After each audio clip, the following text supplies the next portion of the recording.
딥스카이 대상은 크게 갤럭시 은하, 네뷸러 성운 클러스터 성단 이 세 가지로 구분됩니다. 은하는 나이와 모양에 따라 여러 가지로 나뉘어지는데 성운도 그 성질에 따라 산광성운과 암흑성운이 있으며 성단 역시 구상성단과 산계성단이 있습니다. 이번에는 오펀 클러스터인 산계성단에 대한 이야기를 하려고 합니다. 산계성단의 망원경을 들고 밤하늘을 올려다볼 때 처음으로 보게 되는 대상은 무엇일까요? 달 그리고 행성 같은 태양계 내의 대상을 제외하면 딥스카이로는 아마도 대부분의 사람들이 페르세우스 이중성단을 제일 처음으로 봤을 것이라는 것에 한 표 던집니다. 히읗히읗아 안드로메다 은하도 있군 요유유. 이중성단은 제가 밤하늘의 아름다움에 빠졌던 최초의 대상이기도 합니다. 처음 느낌은 형형색색의 설탕가루를 뿌려놓은 듯 이루 말할 수 없이 황홀했습니다. 이날 이후 전 산계성단의 매력에 흠뻑 빠졌고 제 6등급 성도에 실려있는 산계성단만큼은 이 잡듯이 뒤져서 찾아봤습니다. 그런데 밤하늘의 보석 같은 그 산계성단을 보는 가치는 어디에서 찾아야 할까요? 그것을 전 상상력의 진검승부라고 요약합니다. 1.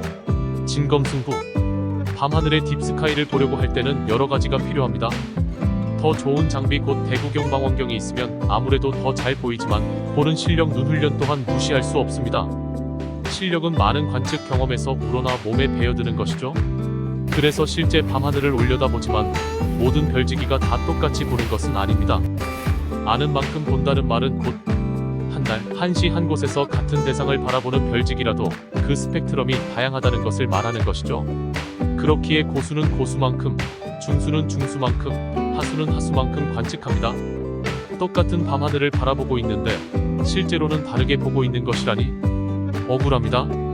키읔키읔. 그러나 여러 천체 대상 중에서 우리 은하 내에 속해 있는 딥스카이인 산계상단만큼은 도시 외곽과 깊은 시골 산속 같은 관측지의 차이, 보는 사람의 실력 고하, 장비의 대소, 나이와 관측 경험의 장단을 떠나 그리 큰 차이 없이 제 모습을 올고지 보여줍니다. 다른 대상은 그렇지 않습니다. 국민 대상이라는 M31 안드로메다 은하조차 그 암흑대를 보려고 한다면 관측지, 경험, 노하우, 장비 등등 여러 가지가 수반되어야 하죠. 우리는 세상살이에서 자신도 모르게 여러 계급장을 달고 있습니다. 나이, 학벌, 지위, 지식, 수입 등등이 그것이죠. 실제 사회생활에서 이러한 계급장을 떼고 다른 사람을 만나는 것은 참으로 요원한 일입니다. 계급장이 없는 사람은 계급장 떼고 한판 붙자고 할 터이고 계급장을 달고 있는 사람은 불어 계급장을 떼고 붙는 위험한 모험을 굳이 하려 하지 않을 겁니다. 밤하늘 관측에서도 적용되는 이러한 계급장은 유독 산계성단에 있어서 만큼은 그 위력을 발휘하지 못합니다. 히읗. 현실 세계에서는 성사되기 어려운 고수 vs 하수, 대구경 vs 소구경의 대결이 가능하죠. 그렇기에 저는 이러한 의미에서 산계성단이야말로 모든 별지기가 큰 차이 없이 그 묘미를 감상할 수 있는 천체 대상이라 생각합니다. 계급의 구속에서 벗어나 모든 별지기에게 자유라는 메시지를 전달하고 있는 산계성단의 이러한 특징을 전 밤하늘 관측의 진검승부라고 생각합니다. 2. 상상력. 산계성단의 가장 큰 미학은 바로 연상 또는 상상입니다. 어떻게? 라고 물으신다면 정답은 바로 보이는 대로 연상하세요 입니다. 만약 산계상단의 모양을 다른 사람하고는 달리 독특하고 자유롭게 해석하셨다면 그건 곧 산계상단이 우리에게 주는 자유라는 메시지를 잘 이해하고 있는 겁니다. 가장 아름다운 산계성단의 최고봉으로 페르세우스 이중성단을 꼽습니다. 전 그 중에서 특히 869를 좋아합니다.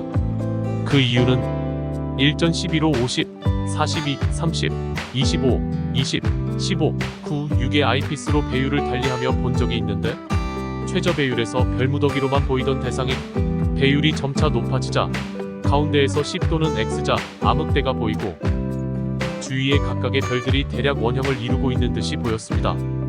별들의 밝기 및 색깔도 각각이었고요. 전 그 모습에서 잘난 놈, 못난 놈, 가진 놈, 없는 놈 등등이 한데 어우러져 만들고 있는 질서정연한 조화를 보았습니다. 그게 곧 세상살이의 모습이라고도 생각했고요. 망원경으로 별을 처음 보는 여자분께 보여드렸더니 네일아트 같다는 대답이 마음에 남더군요. 아, 그렇게도 보시는구나? M35는 제가 처음으로 특정한 모양을 연상했던 천체 대상입니다. SK텔레콤의 T를 연상했었죠. 이후 전 제가 별들이 이어진 스타 체인을 중점으로 본 것이 아니라 오히려 별들 사이의 공간에 더 초점을 두고서 T 모양으로 보았다는 것을 알게 되었습니다. 별들을 위주로 보건 별들 사이의 공간을 위주로 보건 그 어떤 것도 자유입니다. 이 대상은 별을 보여주던 한 학생이 문어 소세지 같다고 한 이후 저 역시도 문어 소세지로 방향을 잡아갔습니다. MC1 야생오리 상계성단으로 유명하죠. 그러나 제 눈엔 아무리 봐도 야생오리 같지가 않습니다. 일전 궁수님께 설명을 들었어도 마찬가지입니다. 제 눈에는 고개를 오른쪽으로 돌리고 양 날개를 위로 올려 전체적으로는 하트 모양을 이루고 있는 독수리처럼 보일 뿐입니다. 흡사 유럽 어떤 가문의 문장 또는 나치 표기를 보는 듯도 합니다. M21 석호성운 및 삼열성운의 그늘에 가려져 그닥 주목을 못 받는 듯합니다. 전 이 모양이 어떤 물고기 같이 보이더군요. 정확한 물고기 이름은 아직 찾는 중입니다. M34 나비성단이라 불리우는 M6이 있음에도 불구하고 전 M34가 더 나비 같습니다. 처음 볼 때부터 그랬습니다. 마차부 NGC 1893 별 배치가 신기하게도 페르세우스 별자리 모양이 떠올랐습니다. 기린 NGC 1500이 첫 느낌은 쩍벌남이었습니다. 근데 밝은 별 두 개가 미묘한 위치에 있습니다. 키읔키읔 페르세우스 NGC 1528 한쪽 발로만 서 있는 늠름한 수탉의 모습이었습니다. 웹불소 NGC 2301 두 날개를 쫙 펴고 날아가는 기러기 같았습니다. 추후 확인해보니 밤보석에는 큰 새성단이라고 나오더군요. 이상의 언급은 제가 관측 도중에 상계성단을 보면서 연상했던 것입니다.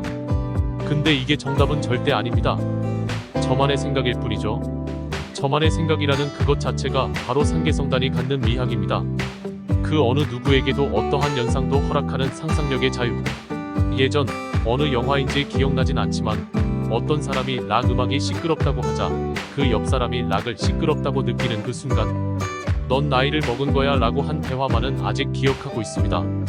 보는 이로 하여금 끝없는 상상력을 자극하는 밤하늘의 무수한 상계성단을 찾아보면서 이젠 한물간 세대에 속하는 전 도리어 락을 즐기는 듯한 그 청춘의 열정을 밤마다 새록새록 뿜어냅니다.